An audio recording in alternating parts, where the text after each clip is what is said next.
Nous sommes une fois de plus sur le plateau de la télévision Uvira News TV, l'une des télévisions qui suivent d'autres télévisions comme vous les téléspectateurs vous aimez les dire. Et aujourd'hui, nous avons le réel plaisir d'être avec un cadre politique du parti politique ANADEC. Avec lui, nous allons devoir échanger pendant quelques petits moments concernant une question tellement importante. Monsieur, bonjour. Oui, bonjour, monsieur le journaliste. Vous êtes une fois de plus la bienvenue sur le plateau de la télévision Uvira News TV. Également, je vous remercie pour l'invitation. Vous l'avez si bien souligné, je suis vice-président de la Fédération de l'ANADEC à Uvira, l'Alliance des nationalistes pour la démocratie et l'émergence du Congo. J'assume les questions politiques, mais également les questions ayant trait à l'implantation du parti dans notre zone. Je suis tellement ravi d'être ici, débattre sur une thématique des rôles de la députation ou d'un député dans un mouvement politique, une fonction pour laquelle il est élu par sa circonscription. À part d'être cadre politique au sein de l'ANADEC, vous êtes aussi politologue des formations et des carrières. Effectivement, quand nous venons discuter sur une thématique aussi délicate, nécessaire et indispensable pour la vie et le fonctionnement de notre État, vous allez croire avec moi que c'est la matière ou le domaine qui me revient en tant que politologue, mais également non seulement de matière politique, mais toute matière ayant trait à la société, c'est-à-dire sociale en général. Et ici, je suis tellement joyeux par le fait que d'habitude, sur notre studio, nous avons cet encouragement de la part des gestionnaires de notre télévision en ligne de pouvoir toujours apparaître et éclairer l'opinion publique, leur dire ce qui est vrai à pouvoir tenir en compte et comment se positionner dans les choix des députés, que ce soit tant provincial que national, dans le cas de pouvoir élire une personne qu'il faut à la place qu'il faut. Et donc je suis à l'aise de pouvoir répondre à vos questions quant à ça. Merci beaucoup et bienvenue, Monsieur Rachidi Alimassi. Je pense avec vous, nous allons essayer un peu d'épingler et de toucher dans la profondeur de la matière en ce qui concerne la problématique du choix apporté et des rôles que doit nécessairement jouer un élu. Quand nous parlons d'un élu, nous faisons directement allusion à un député, quel que soit les degrés. Il peut être provincial, tout comme national. Mais également, la population a toujours eu des lacunes sur les rôles que doit nécessairement jouer celui-là.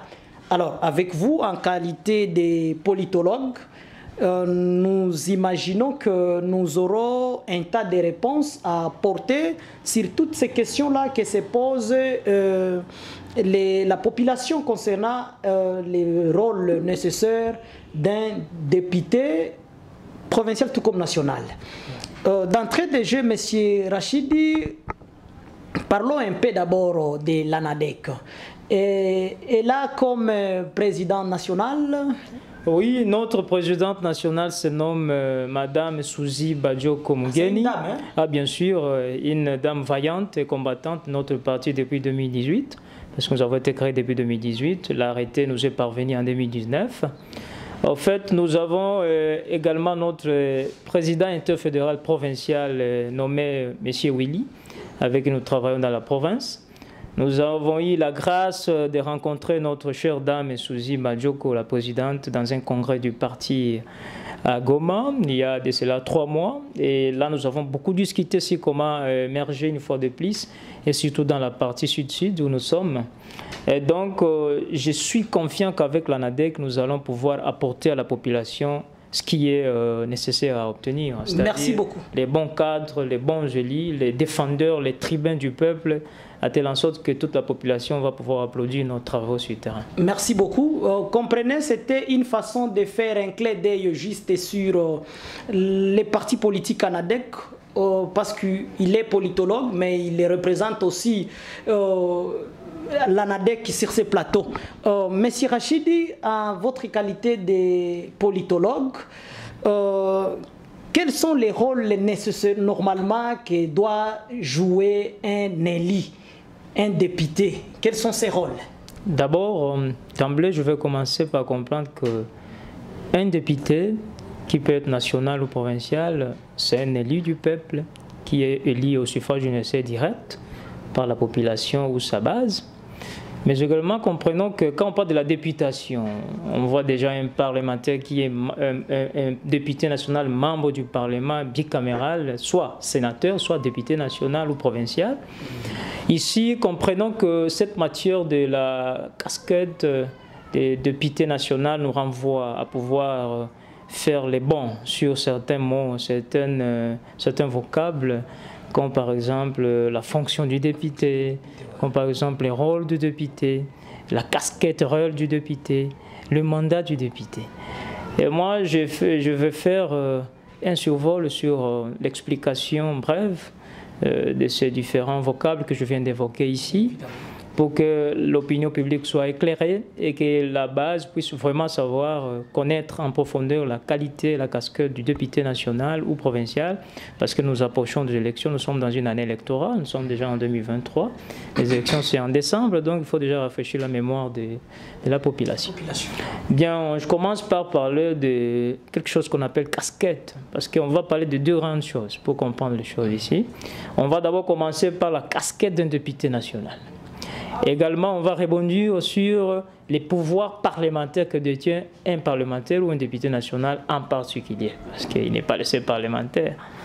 Maintenant, s'il faut que je commence par la casquette, vous allez vite comprendre que d'après la science, parce que des matières politiques, la matière de gestion découle d'une science, ce n'est pas quelque chose qu'il faut tâtonner.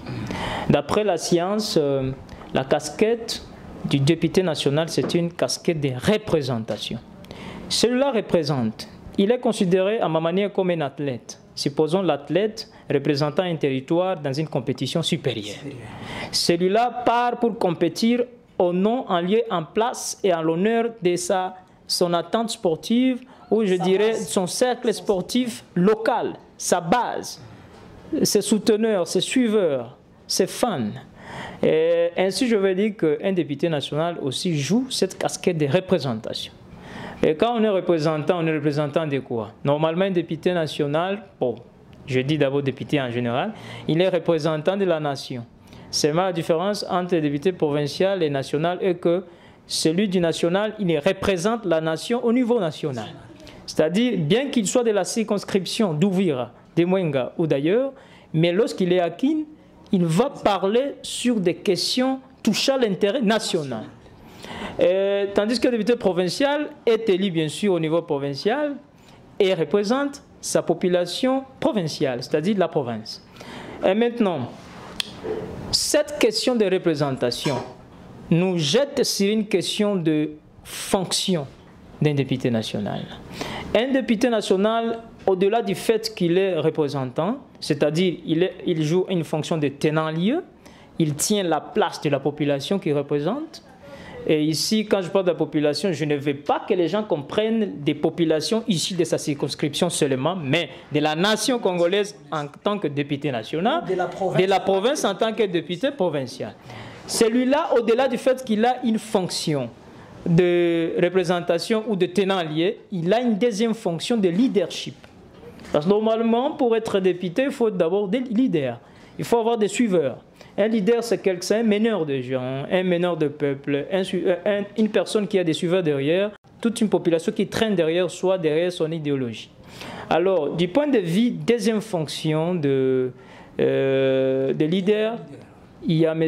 James Burns, qui est un socialiste occidental, qui avait dit qu'il existe deux types grands de leaders ou de leadership. Il y a le leadership de transaction et le leadership de récomposition. Que la population m'entende. Parce que normalement, quand nous allons, on a une culture politique basse à Ouvira, comprenons-le. On vote, je me souviens de 2018 où on votait un candidat à la présidence de l'ECD, mais on vote un député de l'AFDC. Quelle incompatibilité. Lorsqu'il sera président, il va travailler avec quel genre de parlementaires? Les gens qui ne sont pas de son idéologie?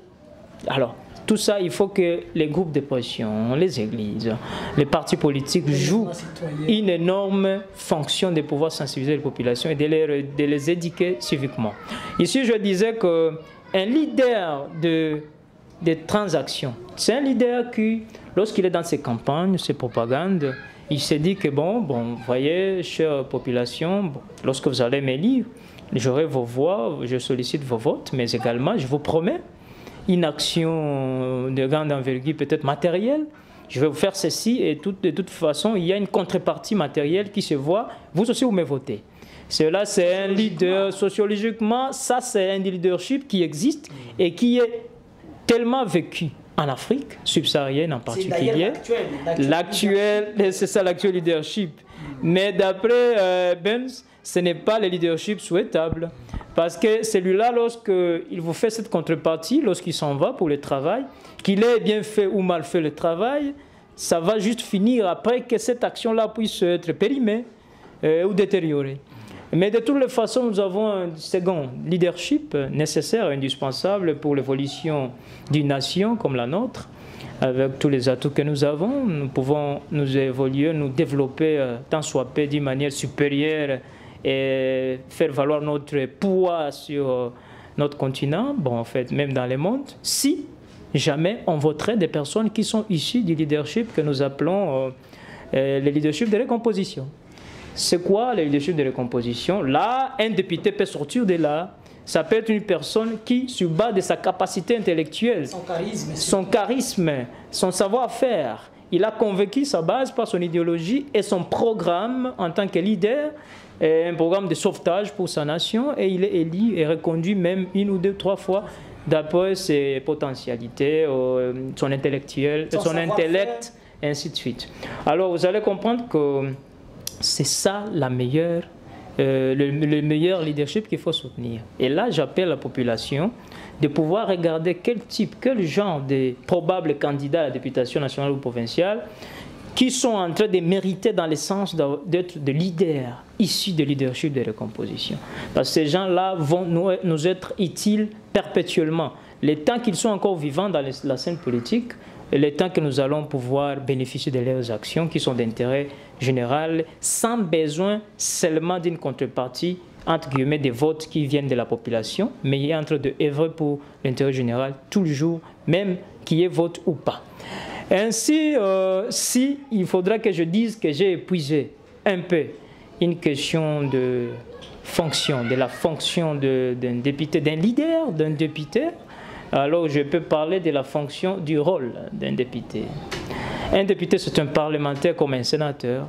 Ils ont le même rôle en tant que parlementaire, bien qu'il y ait certaines spécificités qui sont de la part du député, différemment du sénateur, mais tous, leur rôle est défini parce qu'ils ont un double rôle constitutionnel. C'est défini à l'article, au 100e article de notre Constitution 2006 et de 2011, après révision. Vous allez comprendre que cet article dit que le Parlement devra jouer ou exercer son contrôle, son rôle, en faisant les contrôles sur le gouvernement et en faisant aussi en usant de son pouvoir de législation. Donc nous avons le rôle de contrôler le gouvernement, pour pas dire nous avons, mais les députés ont le rôle. Je me veux député national, mais pas pour le moment. Les députés ont le rôle de contrôler les gouvernements dans son ensemble, mais pas seulement le gouvernement en tant qu'organe fonctionnel de l'État, mais également même des entités séparées comme tous les établissements publics, tous les services publics de l'État. Ils sont contrôlés et doivent être contrôlés perpétuellement par les députés. Mais également, un député a le rôle de pouvoir légiférer des lois. C'est ça le rôle de la législation. Ce rôle lui est dévolu constitutionnellement. Et donc, vous allez pouvoir jauger la capacité de vos députés ou de vos candidats potentiels à la députation nationale ou provinciale, dans le sens où ils ont ou pas la capacité de pouvoir légiférer. Parce qu'on ne légifère pas sans avoir étudié. Il faut avoir un niveau d'études conséquent. Et également, il faut faire preuve de quelqu'un qui soit capable de lutter pour la cause publique, de défendre la population, soit par écrit, soit d'une manière orale. Parce que normalement, vous allez comprendre, avec moi que lorsqu'un député national exerce son rôle, il faut commencer d'abord par les rôles de contrôle sur le gouvernement. Il y a différents mécanismes qu'il utilise, dont la Constitution, ou la loi, plutôt pas la Constitution, surtout seulement, mais la loi organique et les règlements d'ordre intérieur de l'Assemblée nationale stipulent. Ça stipule que les députés nationaux, lorsqu'il veut amorcer son travail de contrôle sur le gouvernement, il doit user de certains mécanismes, entre autres, de questions, n'est-ce pas, qu'il est en train de contrôler des répondants des services publics. Il va s'adresser à ces personnes-là à travers des questions orales, qui peuvent être des questions également écrites. Et ces questions-là peuvent être avec débat ou sans débat, et non suivies par les votes. Et c'est-à-dire qu'il doit d'abord s'informer si c'est une situation quelconque. Il faut qu'il y ait une situation délicate, une situation touchant le fonctionnement de notre nation, de notre État. Ça peut être une question sécuritaire ou d'ordre social ou économique, une question d'ordre culturel, et où les intérêts de l'État ne sont pas en train d'être sauvegardés. Il se dit non, en tant qu'élu du peuple, je dois m'élever, rehausser mon ton et demander à la personne concernée, ça peut être un ministre de tutelle ou un premier ministre ou n'importe quel membre ou un gestionnaire public, de pouvoir s'expliquer sur telle question ou telle matière suscitant des soupçons, suscitant des questionnements, nécessitant d'éclaircissement. Et voilà, à travers un questionnement oral ou écrit, il s'adresse à celui-là. Et en revanche, les gestionnaires publics devront aussi par la suite répondre par écrit.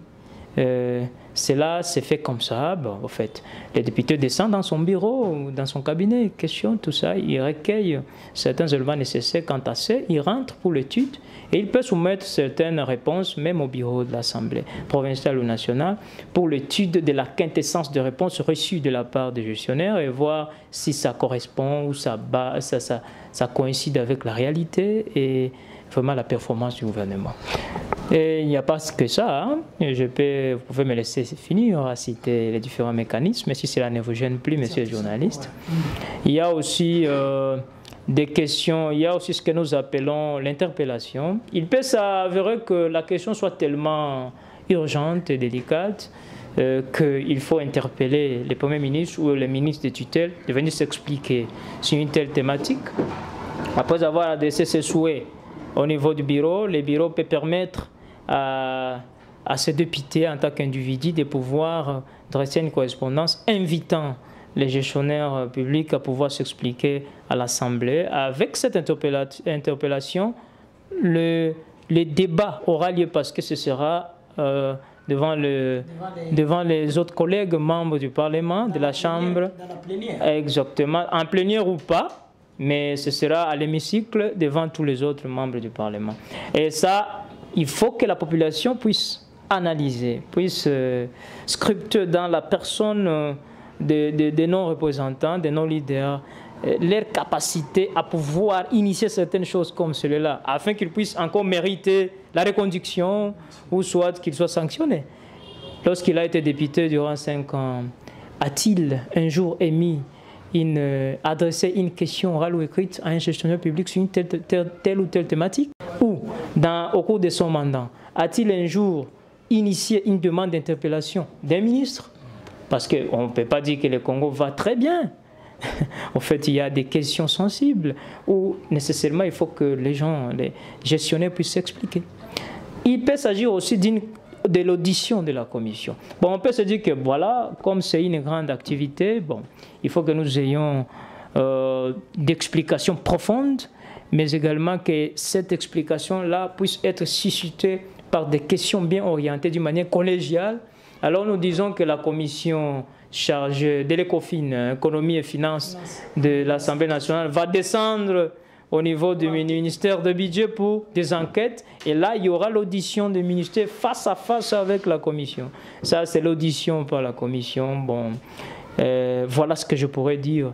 Tout ça, il faut que la population puisse ouvrir ses yeux grandement et regarder en face le député, les potentiels candidats, sur ce qu'ils sont capables de produire quand il s'agirait d'être un jour un élu du peuple, être à l'hémicycle, compétir avec les autres, parce que c'est une compétition, et pouvoir faire valoir sa personne et défendre la nation. Oui, merci beaucoup pour cette brève explication, M. Rachidi. Oui. Alors, pourquoi le Zéli actuel se focalise plus sur la philanthropie et donc l'assistance sociale en lieu et place d'assurer leurs missions régaliennes? Vous voyez que c'est vraiment normal ça? Ou c'est un échappatoire? Bon, en quelque sorte, ignorance de leur mission? Au fait, ce n'est pas une ignorance. Un député national, au-delà du fait qu'il soit un leader, c'est également un citoyen, c'est un humain. Il peut être animé par l'esprit philanthropique, de pouvoir poser certains gestes d'ordre philanthropique, d'ordre caritatif à l'égard de la population qui l'aurait voté ou d'une autre circonscription ailleurs. D'ailleurs, cela est nécessaire aussi quelquefois dans la vie, mais cela ne constitue pas le socle de son rôle. Son rôle, c'est de pouvoir assurer les contrôles sur le gouvernement, mais également, je peux aussi parler profondément sur la légifération ou la législation.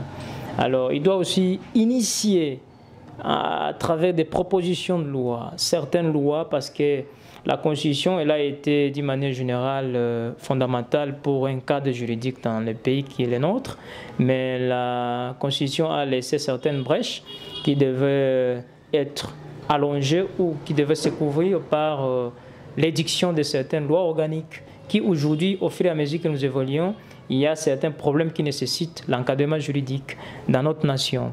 Voilà, nous félicitons les députés qui ont eu à proposer, par exemple, la loi portant organisation, fonctionnement des entités territoriales décentralisées et avec les rapports, les rapports également avec la province. Cette thématique-là, la Commission avait dit qu'il y aura une loi organique sur ça et un député a travaillé sur ça. Alors, il faut maintenant demander, est-ce que notre député ou nos députés, nos potentiels candidats sont en train de réfléchir dans le sens de dicter aussi des lois, de proposer des lois? Bon, lorsqu'ils posent des actions philanthropiques, je dirais que ce n'est pas mauvais, mais vraiment ce n'est pas le rôle premier d'un député. Essayez un peu de constater avec moi. Ouais. Aujourd'hui, les actions caritatives gagnent de l'ampleur chez les prétendants députés et chez les députés en exercice, en lieu et place d'assurer leur mission régalienne. C'est encore un sens d'humanisme ou c'est une façon aussi longtemps que le vote a un caractère sociologique en Afrique, c'est une façon de récupérer ou de gagner l'électorat. Bon, je crois qu'ils le font avec malignité, mais également avec une grande partie de compassion. Mais je dirais qu'ils sont en train de le faire parce que la culture politique dans notre milieu, elle est ce qu'elle est et n'est pas de haut niveau. Essayez un peu de voir. Pourquoi je l'ai dit? Pourquoi je l'ai dit? Oui. Essayez un peu de les voir avec moi. Oui. Quand ils font ces histoires-là, ces actions, ils initient ces actions-là philanthropiques, d'assistance sociale. Oui. Il arrive des fois que ce n'est pas tous nos députés, prenons par exemple les cas d'Ouvira, et au niveau de la province, et au niveau de Kinshasa. Et combien de nos élus à Ouvira qui ont un jour joué les rôles qui sont le leur au niveau de l'hémicycle. Prenons les cas. C'est-à-dire, nombreux actuellement ne font que se focaliser dans les actions caritatives, oubliant qu'ils ont été mandatés dans le cadre de la défense, dans le cadre de légiférer les lois, dans le cadre aussi de faire des suivis des entreprises publiques, M. Rachidi. Est-ce que c'est une façon c'est encore le sens d'humanisme ou c'est une façon d'ignorer leurs devoirs? Bon, je crois qu'ils n'ignorent pas les devoirs, mais ils échappent à leurs devoirs, non parce qu'ils le veulent, mais parce que peut-être ils n'en sont pas compétents. Je ne suis pas là pour juger la personne d'une personne ou une autre, mais disons, je parle d'une manière générale, parce que lorsqu'un député national ou provincial est élu, il doit détenir sa constitution, il doit avoir les règlements de l'intérieur de sa chambre, donc il doit savoir son rôle en général. Il est coaché également par les doyens. En fait, lorsque maintenant il est coaché, il connaît ce qu'il doit faire et qu'il ne le fait pas. Est-ce qu'il le fait par manque de volonté? Non, il a la volonté mais il n'en est pas capable. Et comment vous trouvez réellement la casquette des élus, des représentants d'ici de Kivu au niveau de Kinshasa? Comment vous pouvez les coter en qualité de politologue? Est-ce qu'ils sont à la hauteur, c'est-à-dire ils assurent leur mission confortablement, ou est-ce qu'ils ont un peu de dérapage? S'il faut parler d'une manière numérique, je ne suis pas tellement spécialiste en la matière, mais quand même ça m'engage. Je dirais qu'à leur niveau de prestation, ils sont à 20%. Ils sont à 20%. 20% parce que quand je m'attelle au rôle, il faut légiférer, il faut contrôler le gouvernement.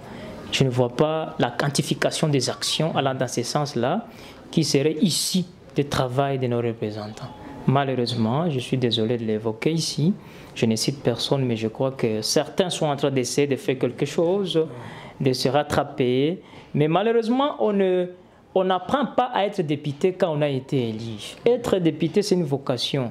Parler en lieu et en place de la population, c'est une question du temps, de l'enfance, de la manière dont on a grandi et de sa vocation en général, voulais-je dire. Alors, si quelqu'un n'a pas la vocation de pouvoir défendre les intérêts généraux, quand il était encore jeune, apprenant, et lorsqu'il a fini ses études, celui-là ne peut pas le faire quand il sera élu. Parce que l'habitude est une seconde nature, dit-on. Lorsqu'on n'a pas l'habitude de défendre, on ne peut pas défendre à la fin. On défend toujours. C'est une vie de tous les jours. C'est comme un joueur. Hein. Il ne saura pas jouer à la finale. Ça n'existe pas. Lionel Messi a fait ce qu'il a fait. Je ne cite que celui-là. C'est parce qu'il s'entraîne quotidiennement et il fait preuve de sa performance depuis l'enfance. Vous l'aviez constaté, chers téléspectateurs, c'est avec M. Rachidi, politologue et vice-président du parti politique ANADEC, que nous sommes sur ce plateau, et vous avez quand même été édifié des nombreux éléments de réponses par rapport au rôle normal d'un député, qu'il soit au niveau de la province, qu'il soit au niveau national, voulais-je dire. Monsieur Rachidi, votre dernier message? Le dernier message que j'appelle à l'électorat d'Ouvira, à la population ouviroise, à la vigilance, à la prudence, à l'intelligence et à la maturité dans les choix des candidats députés nationaux et provinciaux. Nous nous approchons des élections. Il faut regarder des personnes scrupuleuses, analyser scrupuleusement des personnes qui soient à même de pouvoir défendre les intérêts de la population par les langages oral et par les langages écrits, et qu'ils aient cette compétence depuis très longtemps. Car cela s'est fait entendre par des débats, par des conférences, cela se fait entendre par des meetings populaires en langue française, surtout. Ils ne sont pas nécessairement invités ou appelés à pouvoir le faire en français, mais ils peuvent le faire aussi quelquefois avec les intellectuels, pour que nous puissions voir leur background, leur savoir-faire, et pouvoir se rendre compte de leur qualité à pouvoir nous représenter. Et s'il n'en est pas compétent et capable, il n'est pas en mesure de le faire, de le prouver à travers les voies de ondes, face à la presse, face à la communauté locale, les intellectuels et la diversité de la communauté. Il ne faut pas voter cette personne. Demain, c'est un jour nouveau, dit-on. Nous serons encore avec un autre invité, toujours dans le cadre de l'édification de la population, surtout pendant cette période préélectorale. Et la thématique qui sera débattue demain, toujours avec votre humble serviteur que je suis, elle concerne plus les profils d'un prétendant ou d'un représentant, d'un élu, son profil. Nous parlerons d'une bonne personne à qui prêter confiance ou à qui voter. Ainsi s'achève notre émission. D'ici là, portez-vous bien. Merci à la réalisation de Madjaga Production. Merci, au revoir. Merci également, monsieur. C'est avec plaisir. Merci beaucoup. Merci. Uvira News TV, multimédia service kwa ajili yako.